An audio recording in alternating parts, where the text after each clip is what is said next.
Hey everybody, it's Mac. This is Veterans Achieve Business Systems. Today we have the incredible Laura Armstrong, who resides everywhere, but she calls home Toronto. Um, I met Laura, I guess it's been about 2 years or going on 2 years now, in the spring. Um, and I know a lot of people that have chosen to work with her. And I'm a little bit leery because nobody's complained yet, and that's kind of unique. Uh, but Laura has high credentials in a lot of different areas. Um, I'm going to let her give a little bit of background on herself and talk about the tools that she uses with her clients to help them achieve wealth, gain wealth, and maintain it. And so Laura, thanks for doing this. I know that it's a couple hours later there on the East Coast, and I really appreciate you taking your time. Yeah, no problem. Thanks for having me, Mac. I love you and your group, and great to see Val here. Val and I have worked together quite a bit. For those of you who don't know me, my name is Laura Armstrong. I'm a three-time world champion martial artist. I coached the Canadian team for many years. I probably created 25 world champions. I know what that success formula looks like. I've endured all kinds of stress and horrible things in my life, and be going through my healing process of becoming a holistic practitioner, using the techniques that I've learned over the years, working in corporate in a very toxic environment, all the good things that we as each human being experience in our lives, especially with this group as veterans and first responders. You're in a constant state of stress, right? And so what I wanted to give to the group today are not just an inspiring speech. I have a 20-minute keynote that I do. I'm going to do that, but I'm also going to gear it towards you guys because in the end, if you cannot relax your nervous system and you cannot drop your cortisol levels in your body, you can't function at an optimal level. And when I say function, I mean not just on a physical level, but mental, emotional, spiritual, all those levels, right? So, how can we bring ourselves down to that level where we're actually living in peace and feeling happiness and not feeling trapped in our lives? And I feel for a lot of veterans, and I'm very involved in the community. I have a lot of veteran friends. That is something they struggle with, some of them every single day. And it's almost like this invisible thing that nobody sees, but you experience on a regular basis. So, how about we work towards not just controlling it, but eliminating it? And that would be magical for a lot of people, I feel. So, is everybody in agreement? I'll just go through my spiel. Yeah. Okay. Awesome. And I'll make sure that we have time for questions at the end. And I'll also give you two screens. One will be, you'll be able to screenshot it, and I can send it out to you, Mac, and you can send it out to people too. The second screen will be an opportunity to spend an hour with me at the end. I'll give you my QR code to book on my calendar. The only thing I would ask, if you do book time on my calendar, please show up. Do not book time. Do not back out. Do not be afraid, and do not be scared. Step into it and I will support you. Okay. So those are my only asks of you. So I want you to all just take a moment and think about a time. Let me change my screen because this is just weird. And I want to, hold on one second. I don't want to, okay. Yes, I'm wearing my Def Leppard sweatshirt because it's my favorite. Okay. So I want you to think about a time in your life when you were really alone. Can anybody think about that time? I mean, especially as veterans, we're in our heads all the time, right? So, like you look to the left and the right, and you're really alone. There's no one around, right? Now, I'm not a veteran, but I've gone through similar stressful experiences like that. I had so much trauma experienced as a small child and a young woman. I want to say something about being alone because sometimes that aloneness creates darkness. And many years ago, I was visiting a friend of mine in San Francisco, and we visited Alcatraz. That's the worst island prison in the world, and it's located in San Francisco Bay, and it's dark and wet, and the conditions are disgusting. And so part of the whole experience was to go in those solitary confinement cells. And I'm going to tell you, you don't know darkness until you're in those cells and they close the door. And I think actually I went back maybe 10 years later and they cemented the doors open. You couldn't even close them anymore. But when you're in there and the light is off, you can't even see your hand in front of your face, right? So have you ever felt that kind of darkness, not just around you, but inside of you, that you're feeling trapped, you're low, you're down, you don't know how to get out of it. And that's the kind of alone that I'm talking about. And the reason I'm making you feel this or tap into this is because I want to give you a solution for it. It's that feeling also, when you were single and you thought you were going to be alone for the rest of your life. I mean, sometimes being single feels like you're in the darkest room because you're truly alone with no one to support you. Now, don't get me wrong, being single is amazing. I just divorced my husband, so I can attest to that. But without support, it can be a struggle. Now, everyone in the world has experienced being single at some time in their life. And some people like me have just taken the scenic route through singleness with frequent stops for wine and questionable dating decisions. This is many years ago. But I mean, I think that we need to enjoy our life in the most optimal way we can.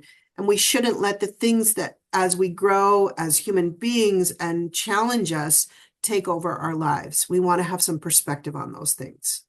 Okay. So everything is easier when you're not alone. And today I'm going to give you a tool that can help you to master not just your wealth, but also to create support in so many ways. And wealth for everybody does not necessarily mean money. But money is a part of wealth. But wealth could be a strong mental state, confidence, focus, tenacity. It could mean a number of things for different people, okay? Depending on what your values are and what's important to you, right? So today, like I said, I'm going to give you a tool to help you to master that or get you start working on it that'll create support for you in so many ways.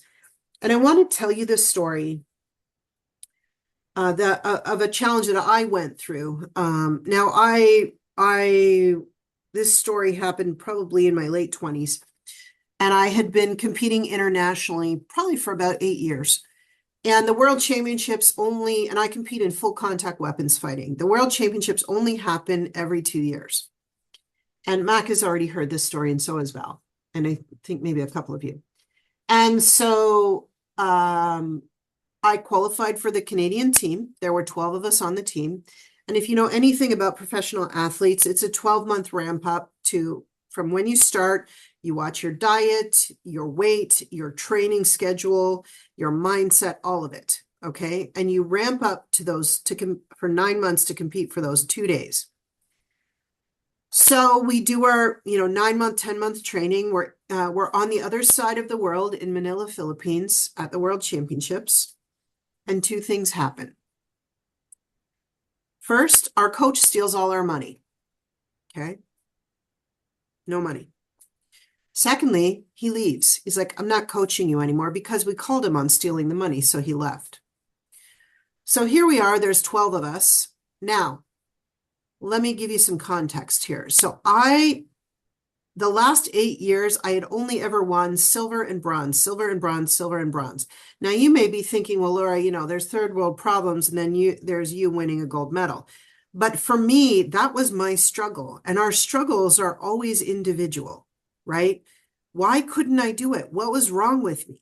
What was I doing wrong? What wasn't I doing? I mean, I did the whole Rocky thing, like I looked at my films. I did the training with the tires, like the chains. I did the whole thing.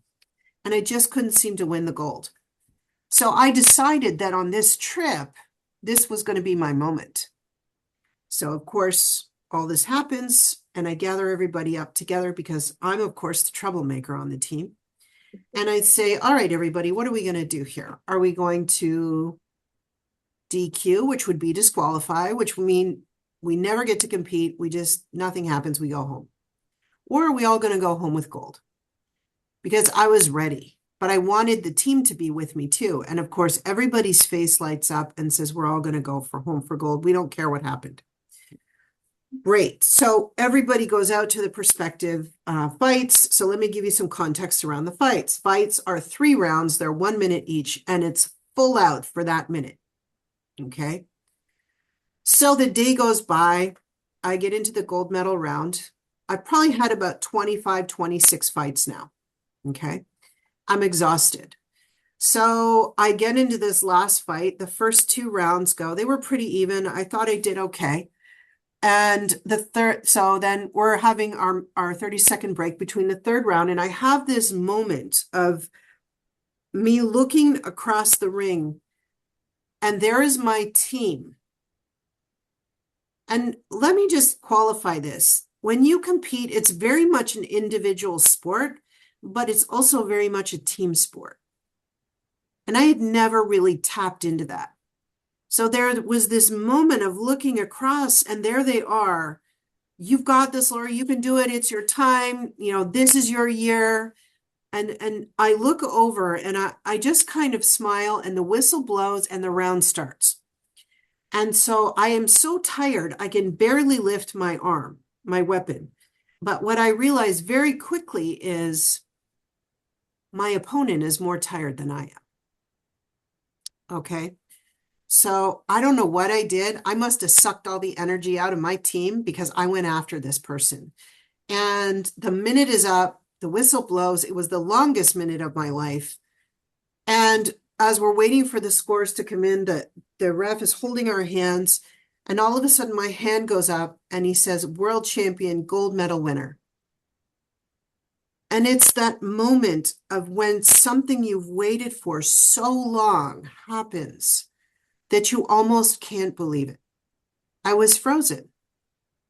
And I look over where my team was, and they're literally 3 feet off the ground, screaming and yelling. They're crying. I'm crying. Everybody's crying. And I just can't believe that it finally happened. But everything paid off. So what I want to say here is from that story, the moral of the story is if someone steals your money, go win a gold medal out of spite. It's cheaper than therapy and it's shinier. But the reality about this is 8 out of 12 of us went home with gold medals that day. So there was something special happening there. And the reality is that you don't have to do it alone. Support is not a weakness, it's a strategy. And it took me that long to realize that I didn't have to do it myself. So just as it's true that everyone was once single and everything is easier when you aren't doing it alone, the same is true that in your life, in your business, something so big is going to happen that you're going to be forced to realize that you can't do it alone, especially when you scale your business. Because at the beginning, it's a grind. You're doing it all yourself. Don't do it. It's too hard. Why wait until catastrophe happens? Get in the habit of looking to people that you can align with to support you going through things big and small. Because what's holding you back isn't your circumstances. Those are just excuses, and I'm going to be real with you about that. It's the belief that you must do it all by yourself. And it's those limiting beliefs that can be debilitating. That is what's killing you. Not just on a business level, but on a very personal and internal level. They challenge the substance of who you are. It can lead to all the negative emotions, and it's hard to dig yourself out of this hole once it gets deep enough. It's like I'm just here. It's going to be the story of my life. It erodes our sense of self and our confidence of who we are at our core. And, you know, these are some of the consequences of what can happen, right? So once limiting beliefs get comfortable, they bring their friends, self-sabotage, imposter syndrome, anxiety, depression, you know, the whole situation. It's like this terrible surprise party in your head that you're forced to attend. Limiting beliefs move in when we don't lock the door. Okay. Now, the good news about this is that this can change. You just have to choose change. And it can be challenging, but with the right tools, strategies, and self-acceptance about how great you really are, and actually believing that, not just saying the words, that can be life-changing. So you're going to start with something simple, such as rewriting the script on your belief in yourself. So instead of something like, I have to do it all alone, it's too hard. Okay. You could rewrite the script and say, I attract the right people with gratitude who lift me up and support me in all the ways I need. And that's all you need to say. Because once you say that, it's already happening. Rewriting the script is how your story changes, including the awareness and the mindset around those old limiting beliefs. And this is really where like mastery of self happens. And I say wealth mastery because there is wealth in that. Okay. I want to give you guys a process to help you take things to another level and give you something you can use for the rest of your life. So can you guys give me a nod if that's a yes? Yeah. Okay, cool. So when those limiting beliefs come up, I want you to ask yourself these 5 questions. This is the first question. Is this true or is this real?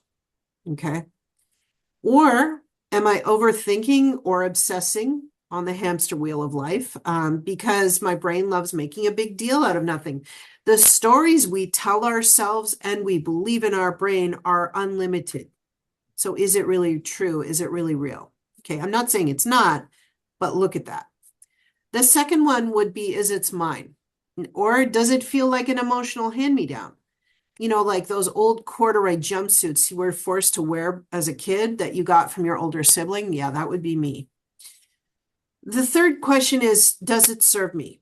No, it's like expired milk. Toss it and walk away. And unless you're bringing me joy, don't show up. Okay. The fourth and the fifth one. So the fourth one is, when did it start? And the fifth is, what happened? Now they work together. My most common answer I get for this is, when did it start? It's like, I don't know. Well, what happened? Well, I don't know, right? Because consciously and in your awareness, you probably don't know. But have you ever had that moment where, well, I'll give you a good example. I wanted to buy a CRV, a Honda CRV, right? And so I'm like, okay, I should buy another CRV. Would trade in what we had. What do you think I started seeing everywhere? CRVs. Has that ever happened to you about something where you start seeing it all over the place? Well, what's happening there is your reticulator activating system in your brain, and everybody has one, and it's not magical, it's already there, is doing its best to bring it to the surface, to bring it to your awareness. So when I say to you, when did it start or what happened, you're going to remember, because all of your life is stored in there. And it's just sorting through the files to bring it to the surface. Okay. If you need help, you can choose a number between 1 and what your current age is. The number that popped into your head is usually when it started. Okay. And what was the event that associated with that? So that's another trick that I use as well. So those 5 questions can literally change the course of your life. Now, I'll give you a good example. Let me tell you about Bob. He was one of my favorite clients, besides you, Valerie. And he had very low self-esteem, low self-confidence. He couldn't get his business off the ground. And he was working so hard every single day. And he just was not making any headway. He felt like he was banging his head on the wall, and he was just so frustrated. Once we started working together and figuring out what was really going on, he told me this story. So he had an older brother and an older sister. And after he was born, the mother got pregnant again. So they're all at the hospital, and the mother's in labor, and the baby is stillborn. Stillborn means the baby's not born alive. This is one of the most traumatic moments in a family's life. Now, Still in the hospital, Bob's mother looks at him right in the eyes and says, "This is your fault. If I hadn't had you, I would have been able to have this baby."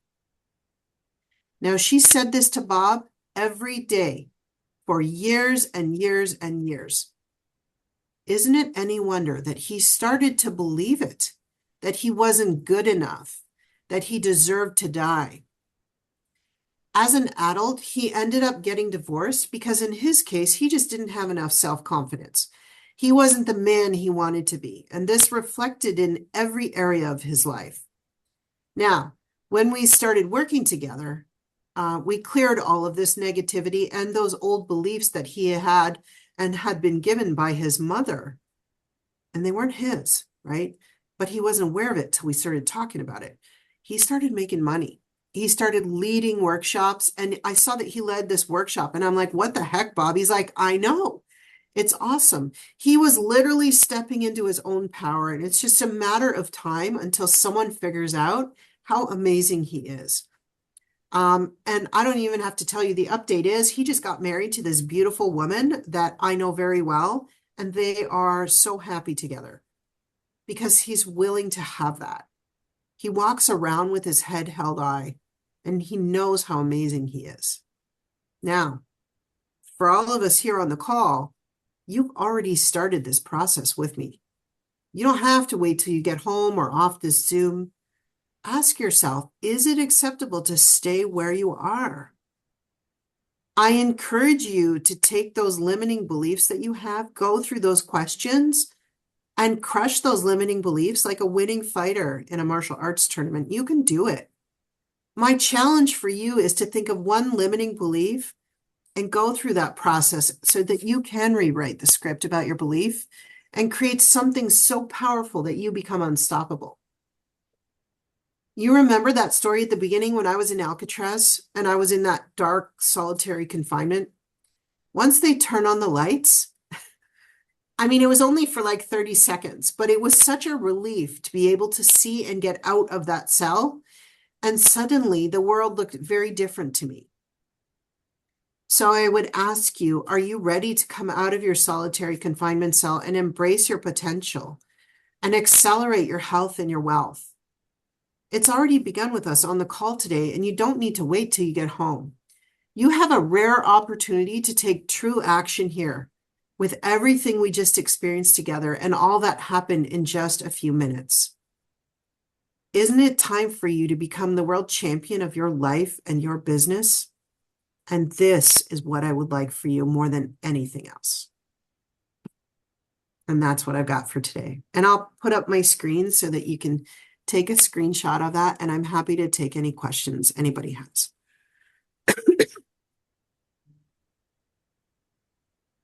Sonia joined us after we got started. Sonia works with me.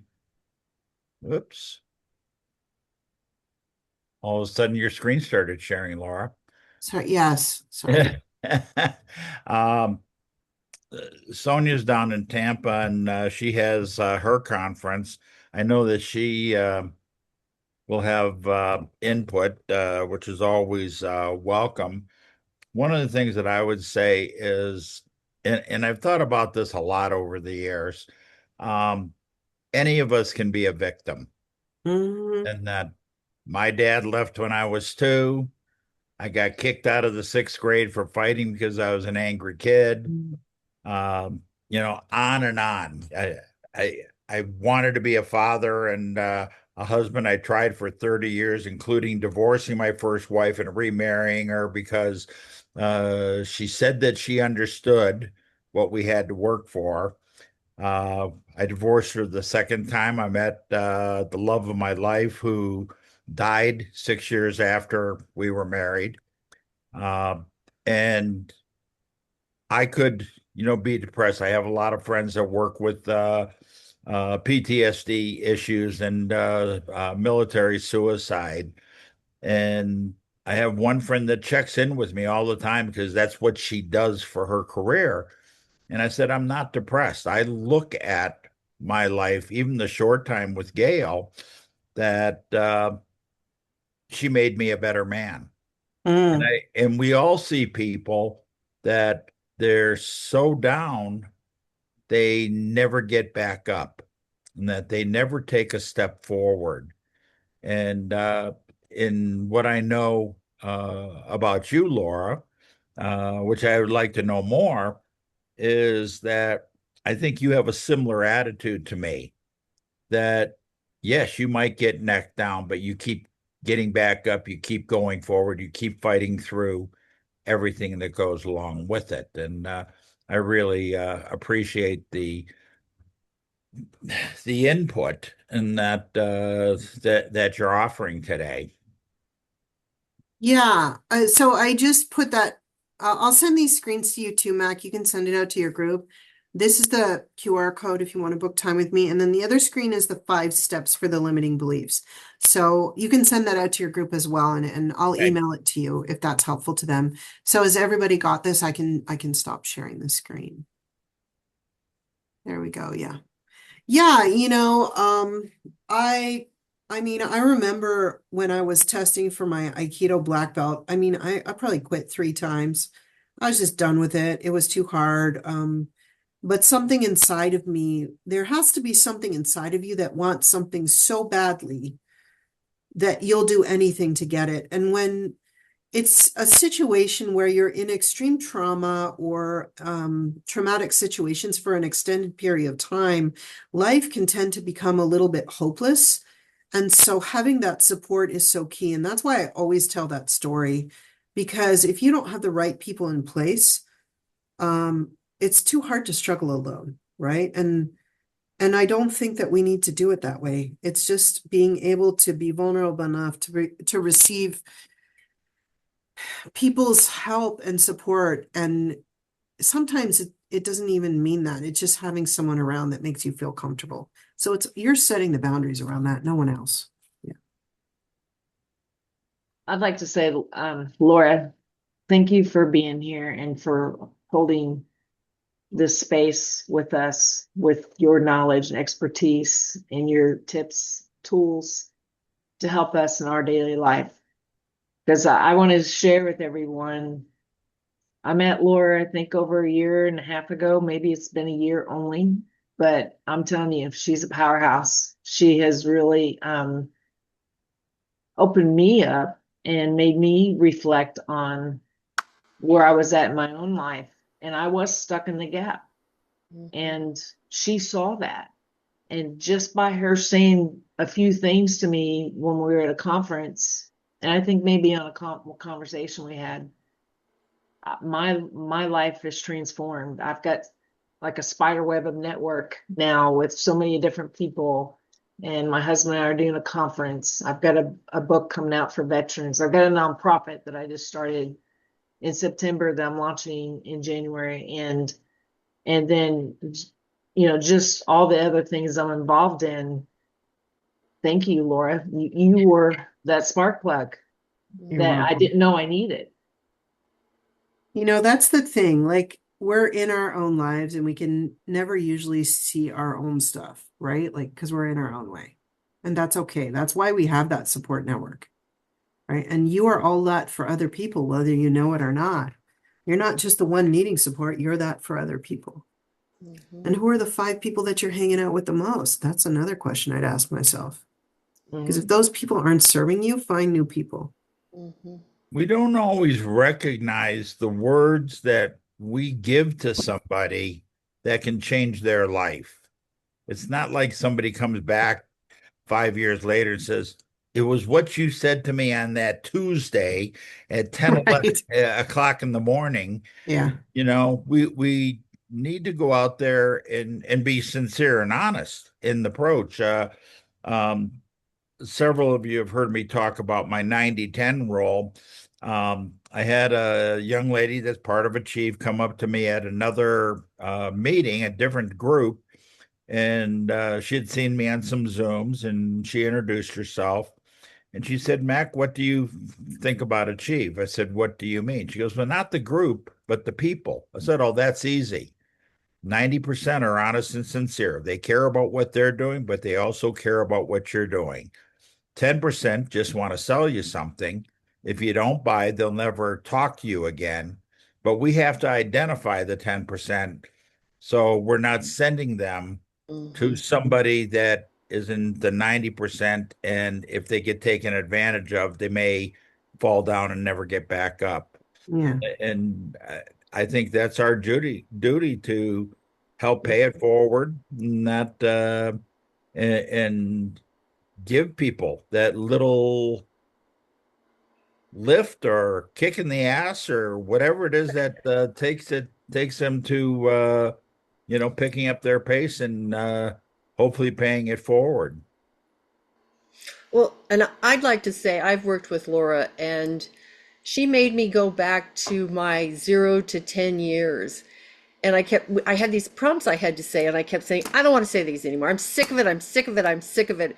And then one day, all of a sudden, it was like, oh my gosh, why didn't I just do this and quit fighting it?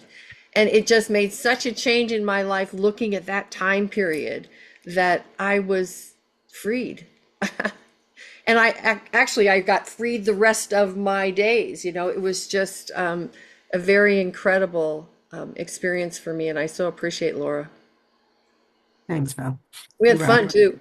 It was very fun. Yeah. So, I was looking up some questions on the concept of wealth mastery, Laura, Mm-hmm. which I know is your theme, for lack of a more proper term, and talking about it. Some of the people that you work with, we've had long discussions about it, and um, the how do you take care of yourself? If you don't take care of yourself, you can't take care of anybody else.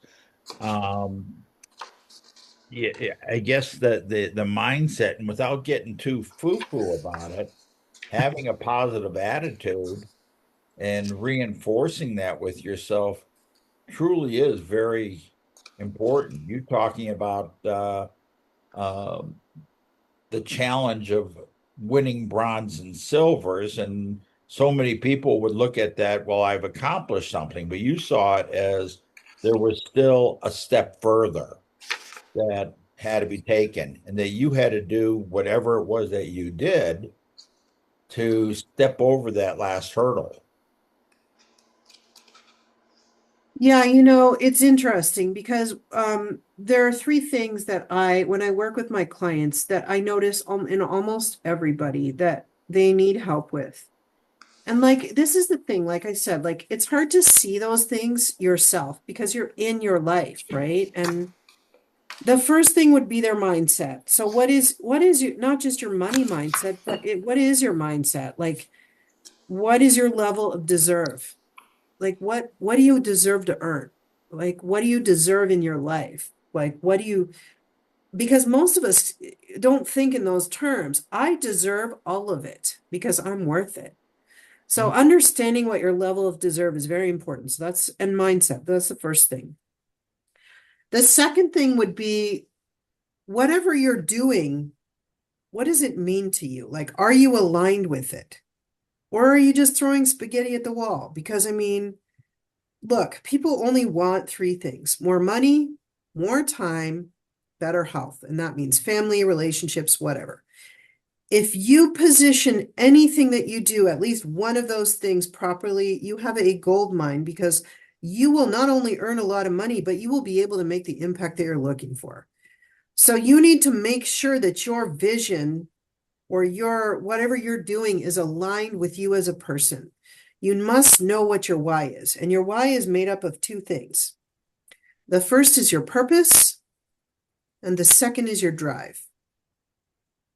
Most people know what their purpose is. Most people don't know what drives them.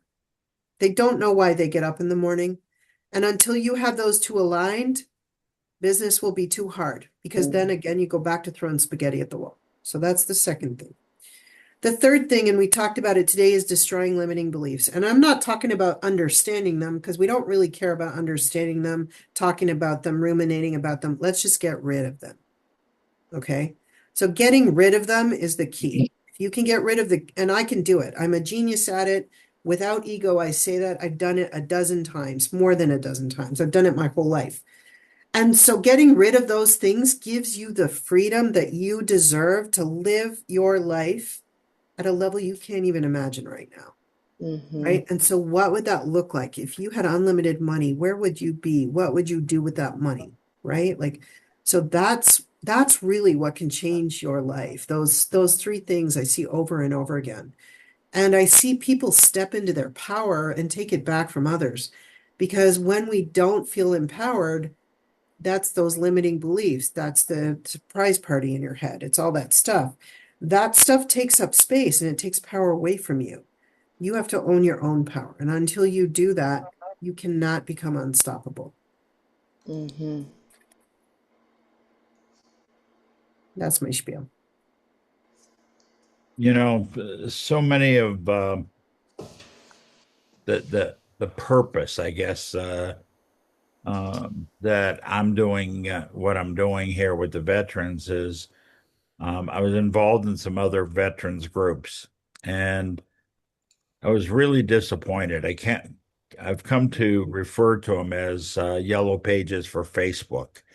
You could put your website up and a tagline of what you did, contractor, roofer, whatever. And there's two guys that drove me crazy, and it may have been the same guy. They would post 5 times a day, and at the Mm, end of each post, they would say, if we don't book business in the next couple of days, we're going out of business. And I say, why would I want to do business with you? I'm about longevity. Right. I'm about developing the relationship, but even more so, and I think this goes to what you were talking about, Laura, with your belief system. You're saying I'm going out of business. You're going out of business. yeah, you're creating that. Yeah. And you know, we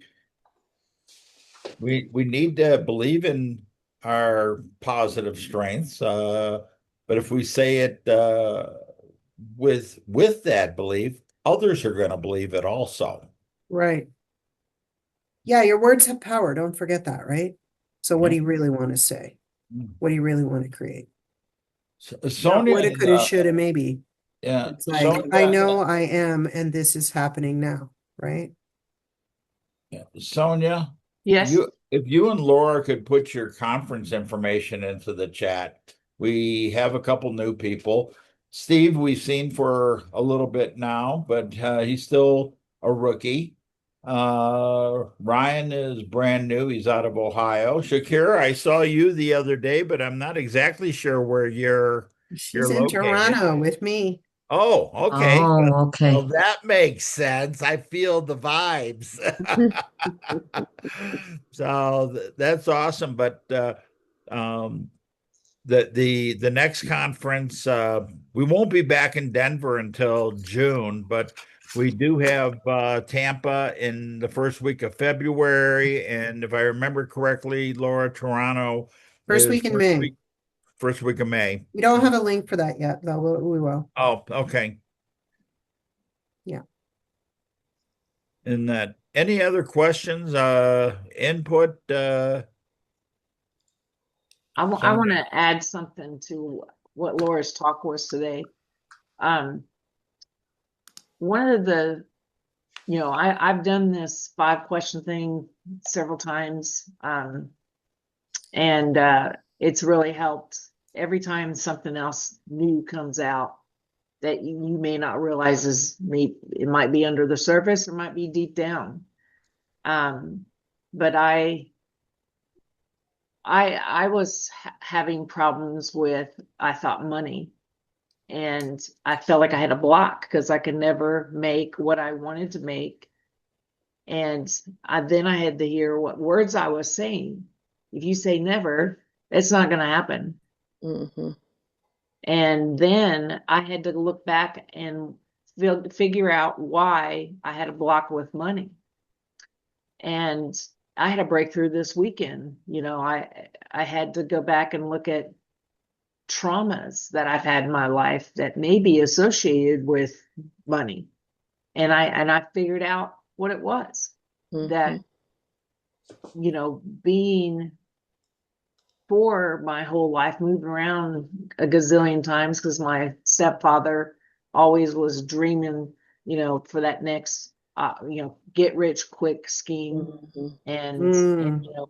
uprooting us so much that it caused me to have PTSD, because every time I have moved, I've lost my security, my stability, my friends, my community, Mm. no family. And, I went through it a couple of years ago. My husband moved us to Florida, and it's like it hit me like a freight train this weekend when I was going through this exercise, that I felt money I associate it with being poor, moving, trauma, that it always made me unhappy.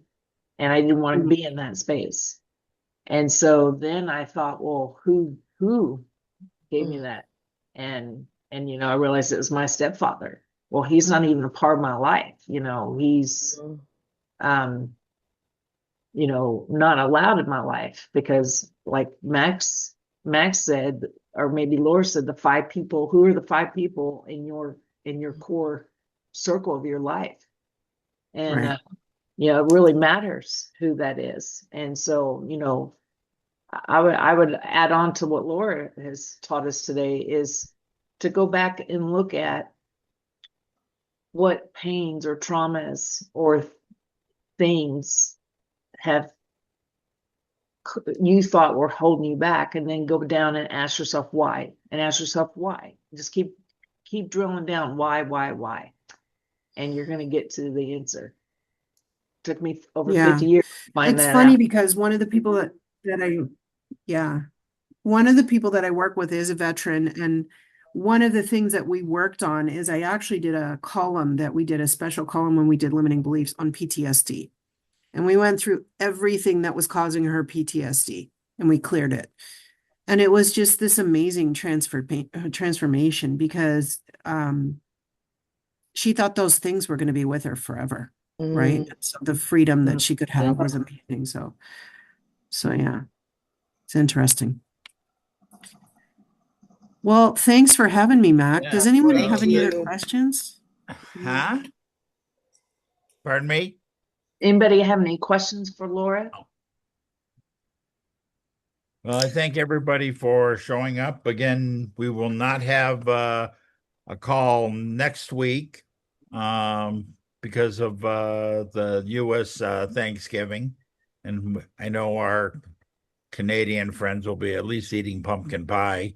Uh, so to celebrate with the U.S. friends. Mm, Hey, And Mac, can you send me that the 5 questions that Laura's going to send you, please? yes, I'm I'll send it sending out it to him right to now. Okay, thank everybody. you. The picture will end up on in the Facebook group and on my LinkedIn page. Um, please comment and introduce yourself when you see it. Um, and in fact, I took one picture, but Laura wasn't smiling. Let's take one more. Okay. There we go. Awesome. Thank you. And also, please follow me on Facebook too. I've been posting about this group, this meeting. Please invite your friends.